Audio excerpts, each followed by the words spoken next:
ओ बहन चौदो बहनिया से कह दो, हरे बहन चौदो बहनिया से कह दो, जीजा जी घर के करीब आ गया है, जीजा जी घर के करीब आ गया है।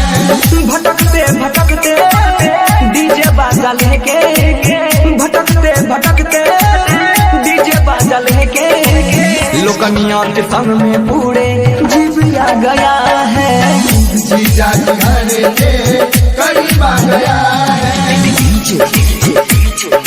साली छाप recording by Devi music,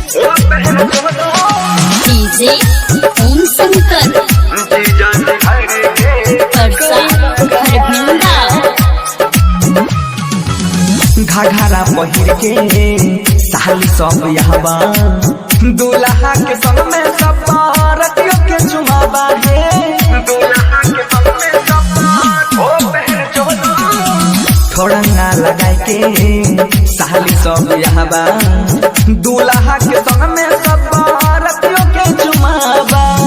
camera वाला हो कैमरा चालू करा, गोरे की छौरी फोकस धारा हो, कैमरा वाला भैया कैमरा चालू कहरा, गोरे की छौरी आप फोकस धारा। जल्दी साले नाश्ता के कर व्यवस्था, जल्दी साले नाश्ता पानी के कर व्यवस्था, भूखल पेट नौचत नौचत दर्द छा गया है, जीजा जी घर के करीब आ गया है। जीजा जी घर के ओ बहन डीजे ओम शंकर जीजा जी घर के परसा खरभिंदा।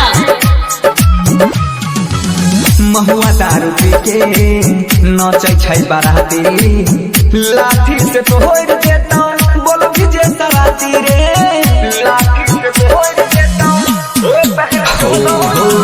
महुआ दारू पी के नचै छै बाराती, लाठी से तोड़ देता बोलो विजय सराती। साली सब नाच रही है देखो थोड़ा थोड़ा, गाना बजा दो बिछा के प्लास्टिक के बोरा रे, साली सब नाच रही है देखो थोड़ा थोड़ा, गाना बजा दो बिछा के प्लास्टिक के बोरा।